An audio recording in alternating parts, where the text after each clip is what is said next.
Oh là là, l'angle. Eh, je regarde par la fenêtre hein, quand même la route. Autant dire que quand Tom conduit une voiture, si tu ne t'accroches pas, bon, ça risque de mal se passer pour ton corps. Et je pense que vous n'allez pas voir beaucoup de vidéos de classe S 63 AMG qui glissent sur 250 mètres. Mon cher Tom, quand les gens te voient maintenant, tu sais, ils se disent une seule chose.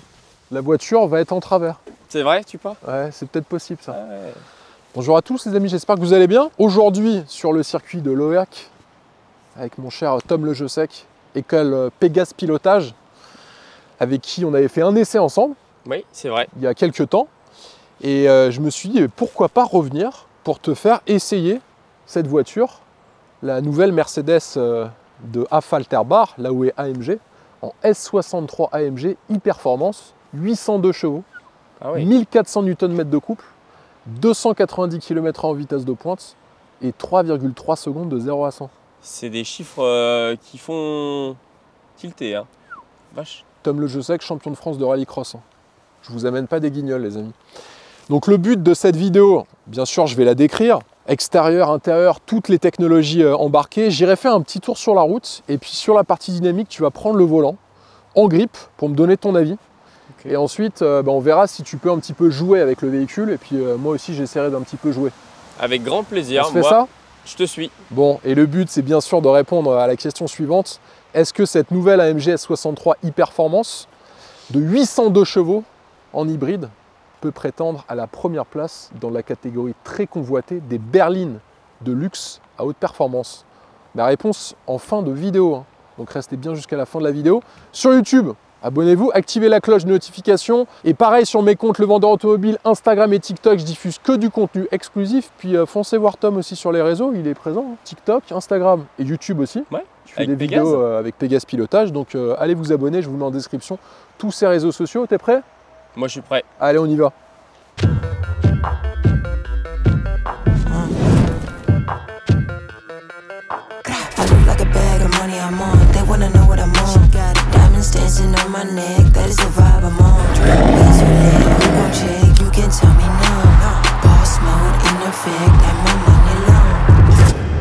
Avant de commencer à vous détailler cette voiture, vous avez été nombreux à me demander ces derniers mois comment je nettoyais les voitures avant les tournages. Alors je fais appel à un de mes sponsors, GS27, qui me fournit ce genre de produits, qui me permettent déjà de nettoyer la carrosserie, nettoyer les vides, vous en doutez, aussi l'intérieur, que ce soit les plastiques ou les cuirs, et aussi les pneus, je mets du brillant pneu. Alors si je vous montre par exemple juste ce que je fais pour nettoyer la carrosserie, je prends de la cire express céramique de GS27. Alors là la voiture est complètement mouillée, je vais vous montrer sur un endroit qui est un petit peu sale. Vous avez juste à pulvériser de cette manière, vous l'appliquez. J'essaie de trouver une partie en fait qui est un petit peu mouillée mais pas trop. Et ensuite une fois que vous l'avez fait, vous prenez la partie noire et là vous avez juste à essuyer. Et il y a un effet qui est vraiment super propre sur la carrosserie. Vous pouvez le voir de côté. Ça vous laisse vraiment aucune trace, aucun reflet. Si vous regardez toutes mes vidéos là, de la dernière année, les véhicules sont vraiment super propres à chaque fois. Donc déjà je fais ça. Ce qui est pas mal sur le brillant pneu, regardez hein, mes essais, les voitures elles sont toujours nickel. Vous le pulvérisez et ensuite vous pouvez étaler le produit sur le pneu avec cette petite mousse que vous avez dessus. Et en fait, ça pulvérise juste en dessous de la mousse. Donc vous avez juste à faire ça. Et contrairement à pas mal de brillants pneus qui pulvérisent pas grand chose et qui tiennent pas forcément, bon, ceux qui connaissent GS27, de toute façon, j'ai pas besoin de vous convaincre, mais regardez, on étale le produit. Donc ça laisse pas de traces et surtout, vous pouvez commencer à rouler. Le produit ne va pas coller contre toutes les saletés que vous pouvez avoir sur la route et vous avez un effet qui fait vraiment super propre. Et avis à ceux qui veulent vendre leur voiture aussi, n'hésitez pas à bien nettoyer bien sûr votre voiture intérieur extérieur, mais surtout à utiliser ce genre de produit. Ça marche vraiment super bien. Et pour les cuirs et les plastiques, j'utilise ces lingettes qui sont 100% naturelles, fabriquées à partir de fibres végétales. Et si vous voulez découvrir tous les produits qu'ils proposent, je vous ai mis un lien en description de la vidéo. Ils ont plein d'autres produits que ceux-là. Il y a du shampoing, des produits pour rénover les phares, des décontaminants pour les jantes, il y a du polish, de l'efface-rayures, des désodorisants, des additifs, des accessoires de lavage. Bref, vous avez une multitude de produits qui sont proposés par GS27 sur leur site internet. Je vous ai mis un lien en description de la vidéo. Je tiens vraiment à remercier GS27. C'est grâce à eux que je peux faire cet essai sur piste aujourd'hui. J'ai loué la piste grâce à eux. J'ai pu venir avec toute mon équipe pour réaliser ce tournage, donc je tiens vraiment à les remercier. Et surtout, je mets en avant des sponsors qui j'utilise au quotidien. En l'occurrence, GS27, je l'utilisais déjà à titre perso avant. Et ceux qui me connaissent le savent, hein. C'est pas genre je l'utilisais puis je les ai contactés. Hein. C'est vraiment un produit que j'utilisais avant. Et je suis content aujourd'hui de pouvoir travailler avec eux. Donc foncez sur leur site internet si ça vous intéresse et avoir une voiture nickel. Bon, maintenant, il faudrait que je vous présente ce nouveau S63 en détail. En haut du pare-brise, on a une caméra. Bien sûr, comme sur beaucoup de voitures, ça sert à l'aide au maintien dans la voie, la reconnaissance des panneaux de signalisation et aussi la commutation automatique des feux de route. Très long et large capot à l'avant avec bien sûr le logo AMG d'Affalterbach en son extrémité. On a les projecteurs Full LED Digital Light qui sont de série avec pas moins de 1 million de pixels sur chaque projecteur. Donc là, si vous voulez dans l'obscurité apercevoir des lapins et des biches, il n'y aura vraiment pas de souci. Énorme calandre aussi spécifique à cette version AMG. C'est la première fois qu'il y a une calandre spécifique AMG sur une classe S qui est entièrement chromé. Alors moi, j'aime pas trop le chrome, je préfère tout ce qui est noir laqué, mais bon, ça a le mérite d'amener un petit peu de classe, je trouve, à ce véhicule, qui est souvent présenté en full noir. Donc ça change un petit peu. On a une très grande entrée d'air centrale, des entrées d'air aux extrémités du bas de bouclier qui sont également présentes pour venir refroidir non seulement le moteur, mais aussi le système de freinage lorsque vous commencez à le solliciter. Au niveau des jantes, on a des jantes de 21 pouces à 5 branches en gris Himalaya qui sont facturées 1 299 €. Là, on est sur un freinage haute performance composite AMG. On n'est pas sur du carbone céramique. C'est 9 000 €. Vous avez des étriers qui sont gris avec le monogramme AMG. Vous pouvez les avoir en rouge pour 850 €. Et au niveau de la taille des disques de frein, 400 mm à l'avant, 380 mm sur l'arrière. On a des étriers fixes à 6 pistons à l'avant et un étrier simple, monopiston donc, flottant sur l'arrière du véhicule. Le badge V8 biturbo e-performance est présent. On a beaucoup de chrome. Moi, je ne suis pas très fan à titre personnel des chromes, mais bon, c'est pas trop choquant avec cette configuration. Donc, encerclement des fenêtres chromé, sauf le pilier B qui est en noir brillant. On a aussi les jupes latérales qui sont peintes en couleur carrosserie avec un insert décoratif qui est chromé. Les poignées, elles sont affleurantes et aussi extractibles. C'est-à-dire que lorsque vous allez vous approcher du véhicule, elles vont sortir en fait de la carrosserie. Ça, c'est assez joli. On a la ceinture de caisse qui est juste au-dessus de ces poignées de porte. Ça lui donne un côté assez musclé. Coques de rétroviseur qui sont en couleur carrosserie avec répétiteur de clignotant. Bien sûr, les rétroviseurs, ils sont rabattables électriquement, chauffants. Vous pouvez aussi bien sûr les régler, hein, ça vous vous en doutez. Et puis il y a la fonction jour-nuit automatique qui est disponible. Vitres arrière et lunettes arrière qui sont surteintées et athermiques, ça c'est un point important. On a un réservoir de 76 litres pour le carburant et vous pouvez avoir le bouchon de réservoir AMG pour 150 €, la petite option qui tue. Sachez qu'il n'y a pas moins de 21 teintes qui sont disponibles sur le configurateur de Mercedes. Là, on est sur un bleu nautique métallisé. Et au niveau de l'empattement, vous l'avez remarqué, hein, la voiture est extrêmement longue. Ça joue bien sûr sur sa maniabilité en ville. Hein. On a 3,22 m d'empattement, rien que ça. Batterie lithium-ion à haute performance AMG, 13,1 kWh de capacité, qui a été développée conjointement avec les équipes d'ingénieurs de l'écurie de Formule 1, AMG Petronas, pour pouvoir avoir une batterie qui est légère, performante, qui se recharge rapidement. Alors ça se recharge rapidement, bon, on a déjà vu plus rapide, hein, puisque en gros vous avez une puissance de recharge max de 3,7 kW, donc il vous faudra environ 2h30 pour recharger votre batterie de 10 à environ 80%. Et vous pourrez effectuer en 100% électrique, selon le constructeur, environ 33 km. Moi, ce que j'ai noté, je pouvais faire entre 20 et 25 km maximum. Je n'ai pas réussi à faire plus que 25 km en 100% électrique, mais bon, ça permet quand même de ne pas payer le malus de CO2. Hein. C'est tout de même bien. Sur la partie arrière, à part le logo, bien sûr, AMG et S63, c'est comme une classe S traditionnelle. À noter que l'encerclement du monogramme S63 est de couleur rouge. Il y a deux doubles sorties d'échappement avec cette forme trapézoïdale. Ce qui est à noter, c'est bien sûr la sonorité qui s'en échappe. Parce que là, on a un son qui est, pour le coup, en 2024, je me plains souvent des voitures qui, même en mode sport sur des V8 ou des V12, font pas un bruit de fou à cause des normes anti-pollution. Et puis des normes sonores. Là, lorsque vous mettez en mode le plus sportif, je vous assure que ça fait un bruit des ténèbres.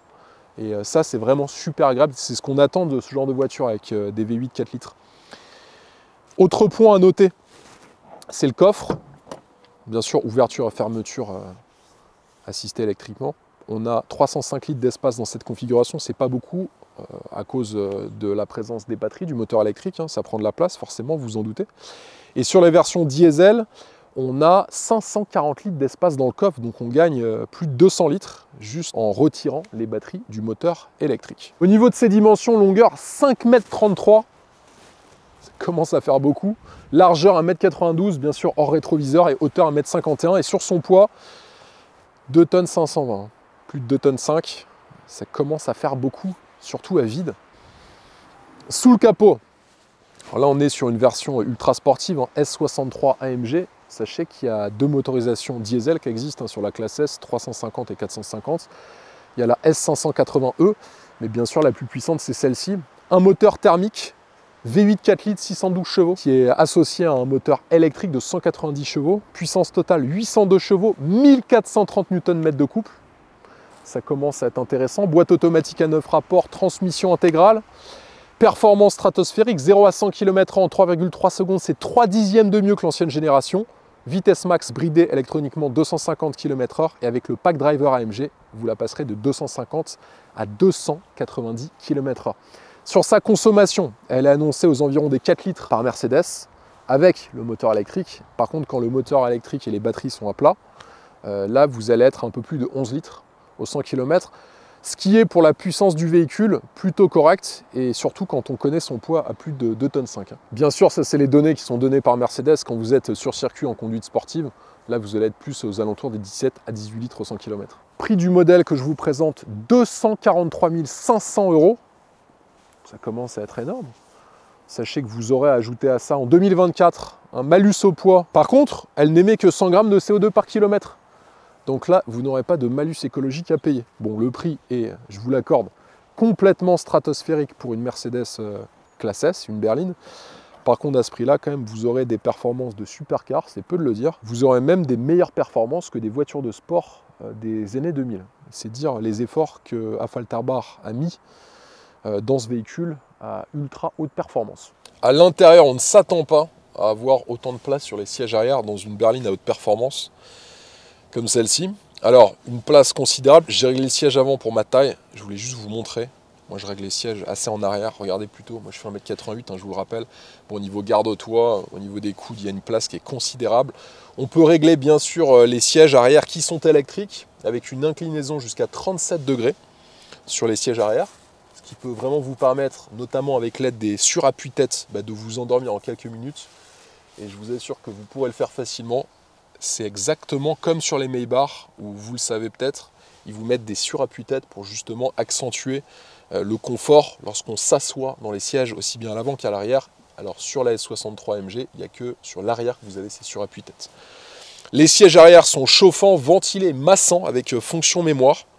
Vous avez aussi la possibilité de verrouiller et déverrouiller tout le véhicule, que vous soyez sur la place arrière gauche ou arrière droite. Possibilité de déployer les stores sur les vitres latérales de cette manière, et vous pouvez les baisser de cette manière.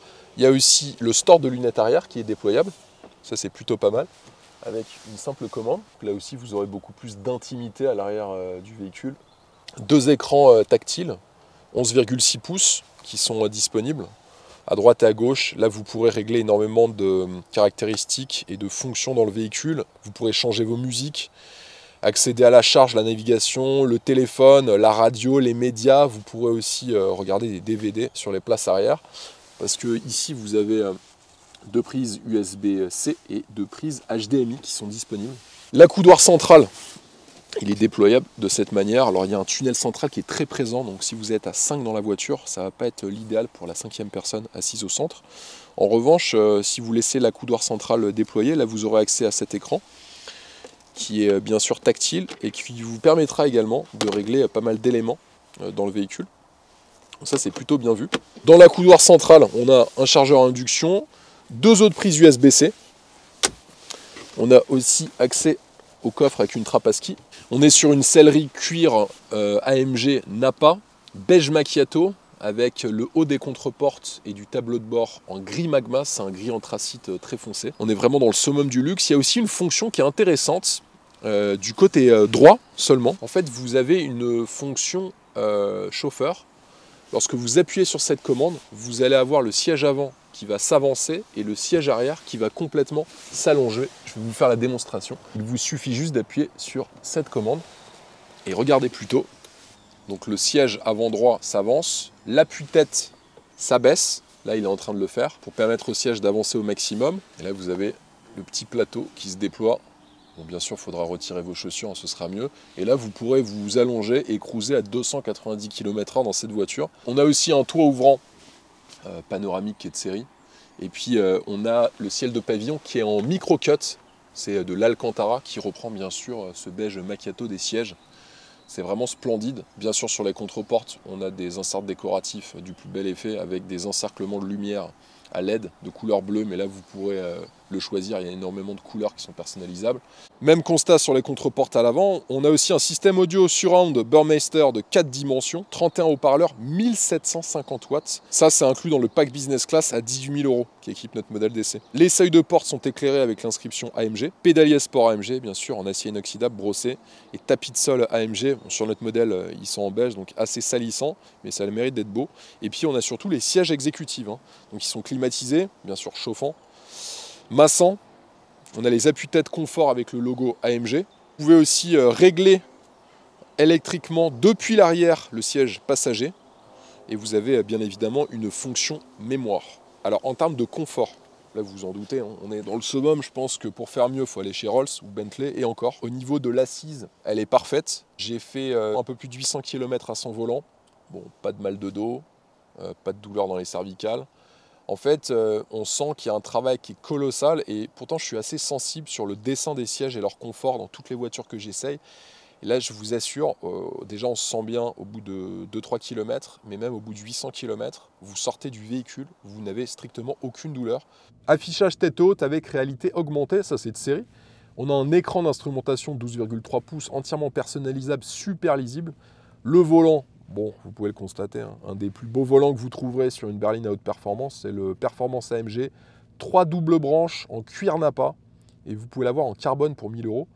À droite, volume, téléphonie, commande vocale, navigation dans l'infodivertissement. Vous avez une commande périphérique ici pour les modes de conduite.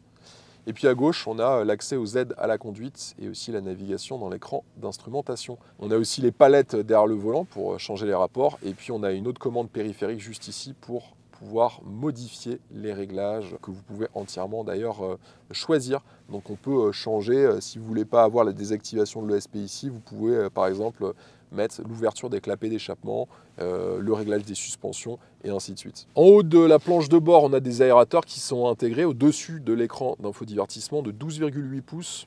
C'est un écran OLED avec des capteurs d'empreintes digitales. Vous avez Apple CarPlay et Android Auto de série, heureusement d'ailleurs à ce niveau de prix. Le tuner TV qui est dispo pour 1300 € et vous avez la climatisation automatique 5 zones. Insert décoratif AMG en peuplier anthracite à port ouvert, ça c'est splendide. Il y a un côté un peu luxueux à l'ancienne avec ce bois d'ailleurs. Moi j'aime beaucoup. Bien sûr des inserts en piano black avec un très grand rangement juste ici, avec un chargeur à induction, 2 portes gobelets qui ne sont pas thermorégulés d'ailleurs. Là on a un accoudoir central avec un rangement qui n'est pas très conséquent d'ailleurs, avec 2 ports USB-C.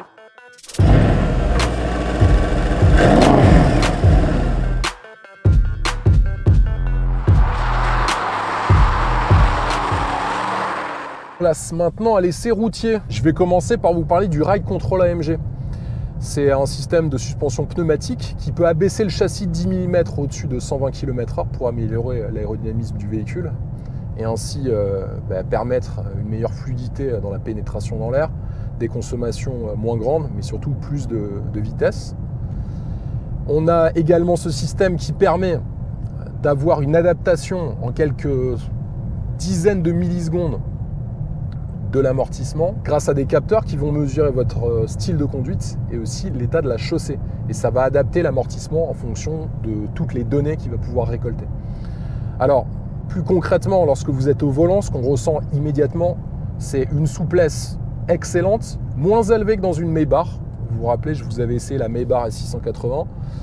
Effectivement, dans la Maybach, on avait un système d'amortissement et suspension qui était plus axé vers le confort. Là, on sent plus de fermeté, mais aussi beaucoup plus de précision, que dans la Maybach. La Maybach, elle avait cette tendance à avoir une prise de roulis pas très importante, mais qui était quand même présente, et aussi avoir ce phénomène de tangage dès qu'on commençait à hausser le rythme. C'est beaucoup moins le cas dans ce véhicule, surtout lorsqu'on commence à changer les modes de conduite. Sur les modes de conduite, vous en avez plusieurs, hein. Il y en a même beaucoup. Alors il y a sol glissant, individual, battery hold, électrique, vous pouvez passer en 100% électrique, confort, c'est le mode le plus utilisé. Vous avez aussi le mode sport et sport plus. Alors ces modes, ils vont agir bien sûr sur la direction, la réponse moteur, sur les suspensions, le réglage de fermeté ou d'assouplissement des suspensions. Et ainsi, vous apportez un visage adapté à votre envie. Je m'explique, en gros, lorsque vous êtes en électrique, vous allez avoir une voiture extrêmement souple, extrêmement douce, avec des suspensions qui vont facilement absorber toutes les aspérités de la chaussée. Et dès que vous allez commencer à vous mettre en mode Sport Plus, là par contre, vous allez voir dans quelques instants, vous avez une véritable arme de guerre, hein, c'est peu de le dire. Sur la direction, on a une direction assistée paramétrique qui est asservie à la vitesse, donc qui va se raffermir lorsque vous allez augmenter le rythme, et puis qui va devenir plus souple lorsque vous ralentissez, vous êtes à basse vitesse. Alors une chose importante dans cette classe S AMG, c'est qu'il y a une structure de caisse qui est spécifiquement conçue pour avoir une très bonne résistance à la torsion. Forcément, quand vous allez commencer à la malmener dans des virages, etc., il faut que la caisse ait une rigidité assez importante pour pouvoir encaisser les torsions que le châssis peut devoir encaisser. Autre point très important, roue arrière directrice avec un angle jusqu'à 4,5 degrés. Donc le principe, c'est qu'en dessous de 100 km/h, les roues arrière vont tourner dans le sens inverse des roues avant, et au-delà de 100 km/h, elles vont tourner dans le même sens que les roues avant. Ça apporte énormément d'agilité et surtout énormément de facilité lorsque vous êtes dans des espaces étroits, notamment dans des garages ou que vous devez faire des manœuvres. Il y a quand même un diamètre de braquage, malgré la longueur du véhicule et son gabarit, de 12,4 mètres seulement. C'est vraiment une prouesse pour une voiture de cette taille.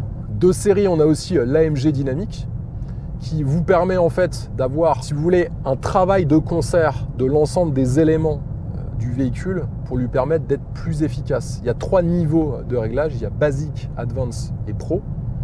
Et ça va jouer bien sûr sur l'agilité du véhicule, parce qu'avec plus de 2,5 tonnes à vide sur la balance, vous vous en doutez, il faut absolument que des aides à la conduite viennent contrebalancer les effets de la physique, les effets de l'inertie, pour vous permettre de passer dans des courbes avec beaucoup plus de sérénité. Parce que je vous assure que sur des phases, notamment de décélération ou de changement d'appui, lorsque vous avez plus de 2,5 tonnes à gérer à vide, ça reste un vrai défi technologique. Sur le système de freinage, on est sur un système AMG composite qui est de série. Vous pouvez avoir le carbone céramique, comme je vous l'indiquais tout à l'heure, pour 9 000 €. Est-ce que c'est vraiment nécessaire sur ce type de voiture? Pas vraiment, selon moi. Le freinage est très efficace. Là, encore une fois, il faudra faire attention à la masse, hein, j'insiste, mais c'est un point qui est très important. Au vu de la puissance qu'on a, il faut savoir aussi arrêter les phases de grosse vitesse. Elle le fait plutôt bien, notamment grâce à ses disques de frein de 400 mm. Après, si vous commencez à enchaîner les freinages à pleine charge, forcément, vous allez créer un échauffement assez prononcé du système de freinage et des plaquettes, et il faudra laisser le véhicule se reposer un petit peu. Bon, sur ça, je ne vous apprends pas grand-chose. Il y a aussi un système de réglage de la régénération et de la récupération du freinage pour alimenter les batteries du moteur électrique et ainsi augmenter l'autonomie en 100% électrique du véhicule. Moi, ce que j'ai noté, c'est que je pouvais faire entre 20 et 25 km en 100% électrique sans trop de soucis. Après, vous allez avoir du mal à atteindre les 33 km annoncés par Mercedes. Sur la boîte de vitesse, on est sur l'AMG Speedshift automatique qui passe les rapports de manière extrêmement rapide, qui est souple, mais à la fois aussi réactive et très performante, vraiment bien adaptée par rapport à la puissance de la voiture. Les accélérations que vous allez voir sur la partie circuit, elles sont stratosphériques pour une voiture de ce gabarit. C'est peu de le dire. Moi, j'ai conduit peu de voitures qui étaient plus impressionnantes. La seule que j'ai conduite qui était plus impressionnante, c'était l'Audi RS7 Sportback de 1001 chevaux préparé par MTM en Allemagne. D'ailleurs, vous pouvez aller voir ma vidéo qui est sur YouTube. C'est à ce jour la seule berline qui m'a procuré des sensations plus impressionnantes que cette AMG, mais c'était une voiture qui était modifiée, c'était pas une voiture de série. En voiture de série, cette AMG, je crois que c'est la berline la plus performante et rapide du moins performante en accélération, que j'ai essayé. Elle vous laisse sans voix lors des premières phases d'accélération en mode Sport Plus, tant sur la sonorité que les sensations de vitesse et surtout les vitesses que vous arrivez à atteindre sur votre compteur. Est-ce qu'elle est agile et est-ce qu'elle est fun à conduire? Réponse maintenant avec Tom. Écoute, 802 chevaux, bon, on les sent quand même. Par contre, 2 tonnes 5. Wow, t'as pris 190, je crois. C'est vrai? Ouais, je crois 186 km/h. Tu sais quoi, on n'a absolument pas l'impression. La caisse, c'est d'un confort. Ouais, c'est Mais hyper bien insonorisé, hein, c'est fou. Hein.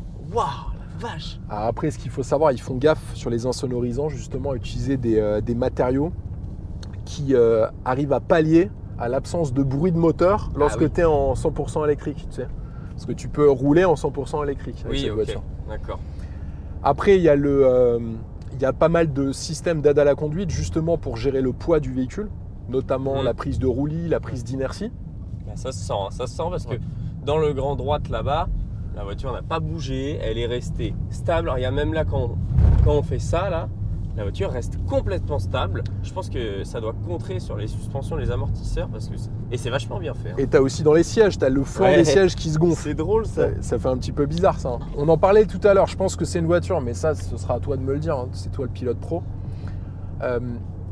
On a de la masse, mais en fait, la gestion électronique, les aides à la conduite, le châssis, tout le travail des ingénieurs font que cette voiture, sur 3 ou 4 tours d'un petit circuit comme ça, elle peut tenir, elle va pas être devant, mais elle peut tenir la dragée haute à une voiture de sport. Ah, elle va tenir la dragée haute à une voiture de sport, tout simplement déjà parce que sa puissance fait que dans les lignes droites, ce sera un avion, quoi qu'il arrive. Dans les virages, évidemment qu'elle sera un peu plus en retrait de par son poids, mais en fait, elle reste vachement stable, elle ne fait pas de faux pas, elle sous-vire d'abord, elle survire après, comme on le voit là, hein, par exemple. Elle va sous-virer d'abord, elle va survirer dans un deuxième temps, hop, au gaz comme ça. Mais c'est tout quoi. C'est fou, hein, quand même, dans une voiture de cette taille. Parce qu'autant une classe E AMG, tu te dis encore, c'est un gabarit qui est gérable, comme une M5, comme une Audi RS5. Ouais. Mais là, on est sur une voiture de 5,33 m de long. Ouais, c'est un bateau. T'essayes de faire l'enchaînement là?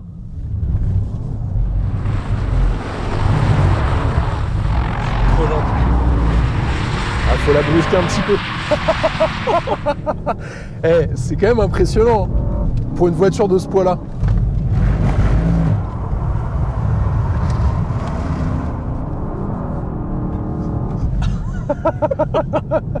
En fait, j'ai appuyé sur la vitre. Ah oui, je me suis dit, mais il y a un truc. C'est quoi ce bruit là? C'est quoi ce bruit? Et tout. Putain, quand on prend de l'angle, ils ont bien bossé les ingénieurs. Non, en fait, j'ai mis ma main, tu sais, sur le. Parce qu'autant dire que quand Tom conduit une voiture, si tu t'accroches pas, bon, ça risque de mal se passer pour ton corps. Le truc de malade.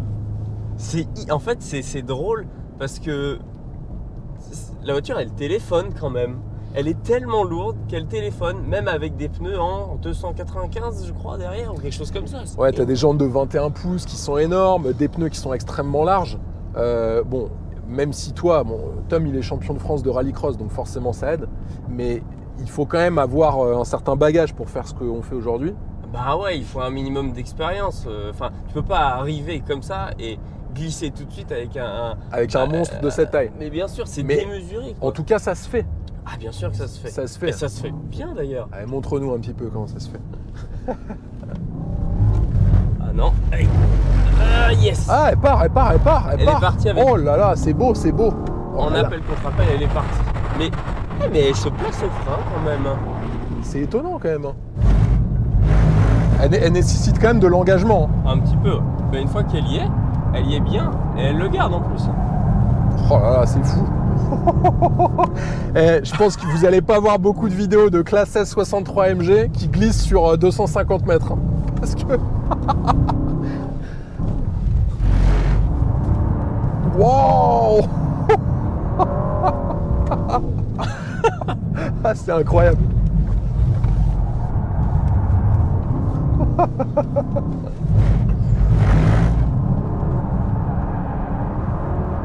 Oh là là, l'angle.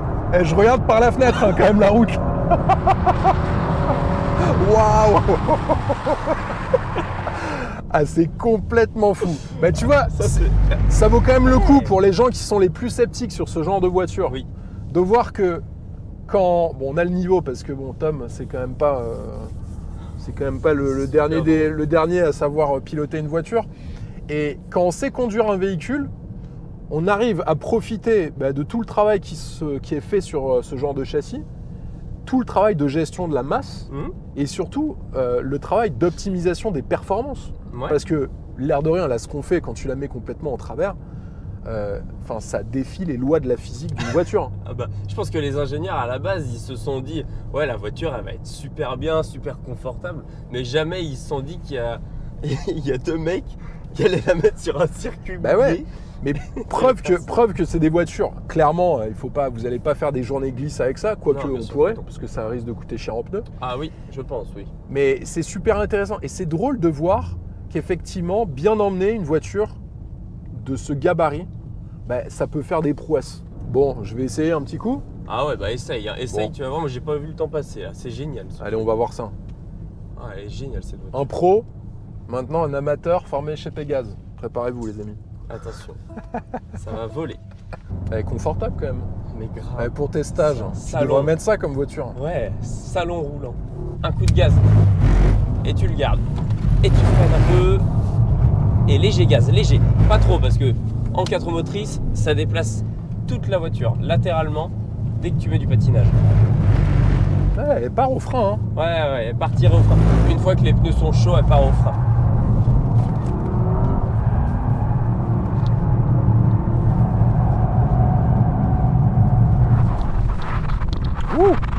La fin, Ouais. technique parce que tu as les roues directrices. Ouais, J'ai- c'est pas facile. J'ai mal géré, tu vois, la sortie. Et franchement, c'est étonnant. En fait, elle est plutôt simple pour une voiture de ce gabarit-là. En tout cas, c'est pas si compliqué, ouais. Parce qu'on s'attend, tu vois, moi je m'attendais à voir un truc impossible à déplacer, surtout pas du tout agile. Ouais. Alors attention, on me faites pas dire ce que j'ai pas dit. Hein. On va dire que pour une voiture, encore une fois, j'insiste parce que c'est la première fois que je ressens ça dans un véhicule de 2,5 tonnes, une facilité à déplacer cette masse. Je pense que c'est la bonne phrase à utiliser. Oui. Tu vois. Ah, mais grave.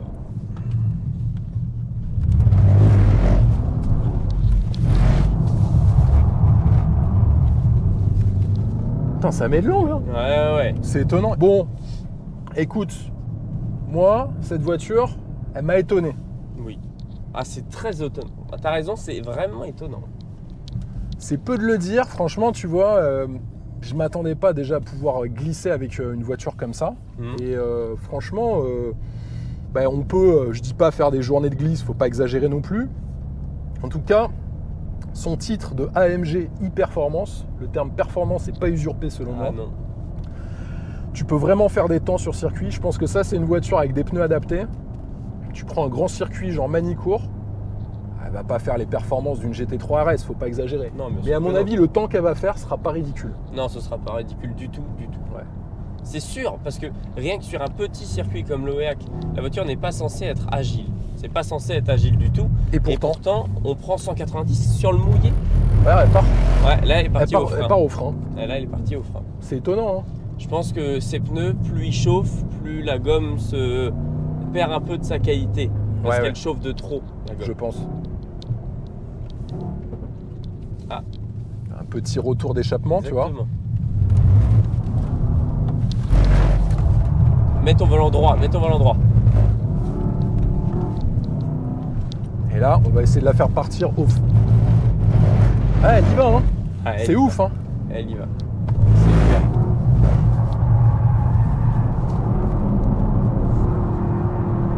Bon, les pneus. Ah, pas mal Il ça. était beau celui-là. Ouais. Il était beau celui-là. Ça vaut le coup, hein. Ah, au frein. Ah. Bon, allez, je pense qu'il est temps d'arrêter.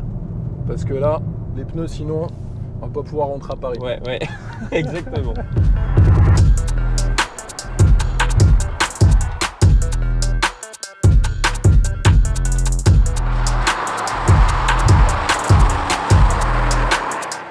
Il faut maintenant conclure l'essai de cette S63 MG de plus de 800 chevaux. Je t'avoue que je l'aurais pas trop cru. Alors, ce que j'ai retenu, moi, parmi Ces défauts, après tu me donneras ton avis, Tom. Bon, déjà un prix relativement élevé, il faut le reconnaître. Consommation de carburant élevée par rapport à ce qu'annonce Mercedes, mais c'est souvent le cas pour les hybrides rechargeables puisqu'ils font leur calcul consommation, tu sais, en utilisant 100% de la batterie électrique. Ouais, okay. Donc ça diminue la consommation moyenne de carburant. On a aussi un poids qui est très élevé à cause de la présence des batteries. On est à 2,6 tonnes à vide. Et puis un coffre qui n'est pas très grand pour une berline de luxe. Je m'attendais à beaucoup plus de place. Bon, pas mal de qualité. Déjà les performances, pour moi, pour un véhicule de cette taille, de ce gabarit, c'est tout simplement hors norme. Ouais, clairement, oui. Faut pas avoir peur de le dire. Le luxe intérieur, la qualité des inserts décoratifs, définition. On a une voiture qui échappe au malus CO2 en 2024, donc tu payes 0 en 2024. C'est dingue, hein. Pour une voiture avec 800 chevaux qui n'est pas 100% électrique, ouais. Ça c'est quand même fou, tu vois. Ouais, c'est clair. Et puis après, une élégance aussi qui est propre à Mercedes. Mais après, ça reste quelque chose de très personnel. Bon, est-ce qu'elle a des chances pour s'imposer dans le segment des berlines à haute performance? Ah, je pense qu'elle a toutes ses chances, hein, comme tu dis. Malgré sa taille, son poids, ses mesures qui sont folles, bah, la voiture ne prend pas tant de roulis que ça. Elle ne se couche pas complètement. Certes, son poids fait que, mais en même temps, on ne peut pas trop lui en demander. Ouais, et clair. puis, mine de rien, ses 4 roues motrices et sa puissance un peu électrique fait que bah, elle s'échappe vite des virages. La taille de ses freins, moi quand je suis arrivé ce matin, j'ai vu les freins, la taille des freins, c'est fou quoi. Et en effet, la voiture s'arrête. Il ne faut pas en refaire beaucoup des freinages, mais la voiture s'arrête fort quoi. Donc, tu fais 2-3 tours, en tout cas, ça reste une voiture qui est hyper performante. C'est pas une supercar, mais c'est une voiture de sport luxueuse, très luxueuse. Exactement. Donc, en effet, je pense qu'elle a ses chances. Ouais. Alors moi j'ai pris 4 critères pour la comparer à ses concurrents directs. Donc il y a l'Audi S8, tu as la BMW M760 et tu as aussi la Bentley Flying Spur, qui sont des berlines à haute performance de luxe. Alors sur le design, c'est quelque chose de très subjectif. Moi, le seul défaut que je donnerais à cette voiture sur le design, bien que je la trouve attrayante visuellement, c'est le fait que notamment celle qu'on a en essai, elle n'a pas les attributs esthétiques et aérodynamiques d'une voiture un peu badass. Oui. Une voiture genre comme une Brabus ou par exemple une M760 qui a beaucoup plus ce tempérament sportif dans son esthétique. Voilà, donc je la mettrai peut-être pas parmi la première de sa catégorie. Sur la puissance, met une claque aux autres. Hein, clairement, bah oui. 802 chevaux en performance, accélération, reprise. Vitesse de pointe, la Bentley Flying Spur va plus vite. Puisque celle-ci, elle est à 290 km/h. La Bentley Flying Spur, tu peux prendre 330 de mémoire. Ouais. 330 km/h, c'est énorme. Ça fait vraiment... Après, sur son prix, elle n'est pas très loin de la Bentley Flying Spur, mais elle est dans le haut de la fourchette par rapport à l'Audi S8 et la BMW M760. Il faut quand même le reconnaître. Faut le souligner, Après, sur l'autonomie en électrique, forcément, la S8 n'est pas avec une hybridation rechargeable. Donc, elle fait forcément plus de kilomètres, mais c'est moins de kilomètres que les autres. D'accord. Que les autres modèles, exactement, qui ont plus d'autonomie en 100% électrique. Ça, c'est un petit peu dommage. Est-ce qu'elle va finir première? En fait, Mercedes a lancé la mode de la berline de luxe, vraiment la berline exclusive. Et c'est elle qui a aussi lancé la mode de la berline de luxe à haute performance, notamment avec des préparations Brabus, AMG dans les années 80, avec les AMG Hammer. Brabus a repris le flambeau avec Bodo Buschmann, le fondateur de Brabus. À partir de classe S dans les années 80, il a commencé à faire connaître aussi Mercedes pour le côté luxueux, mais aussi le côté sportif. Donc je pense que, tu sais, elle a une aura, elle a un ADN, elle a une histoire que les autres n'ont pas, et ça peut jouer en sa faveur. Je sais que certains préféreront peut-être le look badass d'une BMW ou d'une Audi S8, ou sinon le côté ultra luxueux, ultra exclusif d'une Bentley Flying Spur. Après, on va dire qu'à ce niveau de gamme, c'est une affaire de choix. Oui. Mais je pense qu'en termes de vente, si je parle purement de vente, cette Mercedes, notamment avec son attrait fiscal en France en 2024, ça c'est mon avis. Et pourtant, les voitures que j'essaye, tu le sais, dans tous les essais, elles finissent pas forcément première et surtout pas forcément dans le top 5. Hein. Oui. J'ai certaines voitures qui finissent, j'ai dit tout de suite, qu'elles finiront même pas dans le top 10 en France. Celle-ci, pour moi, a des chances de finir sur le podium. Et après, ce sera la passion qui déterminera la première, deuxième ou troisième place. En tout cas, le podium en France, c'est sûr que celle-ci, elle l'aura. Merci mon cher Tom. Mais pas de souci, avec grand plaisir. C'était à chaque fois un plaisir de toute façon de t'accueillir ici à l'Oéac. Mais on va en faire d'autres. Hein. Là, j'ai déjà d'autres voitures que je vais t'amener. J'adore faire des essais avec Tom parce que Tom, il est très calme comme ça et derrière un cerceau, il devient complètement fou. Et avec une faculté surtout de maîtrise des voitures dont je suis admiratif. Tu vois. Donc merci à toi, c'était vraiment cool. Foncez vous abonner au réseau de Tom, Pégase Pilotage, Instagram, TikTok et YouTube aussi. Exact. Et puis vous en profitez pour venir vous abonner à la page YouTube Le Vendeur Automobile, bien sûr. Activez la cloche de notification, pareil sur mes réseaux Instagram et TikTok. Et puis on se dit à la semaine prochaine. Allez, ciao les amis. Bye Tom. Salut.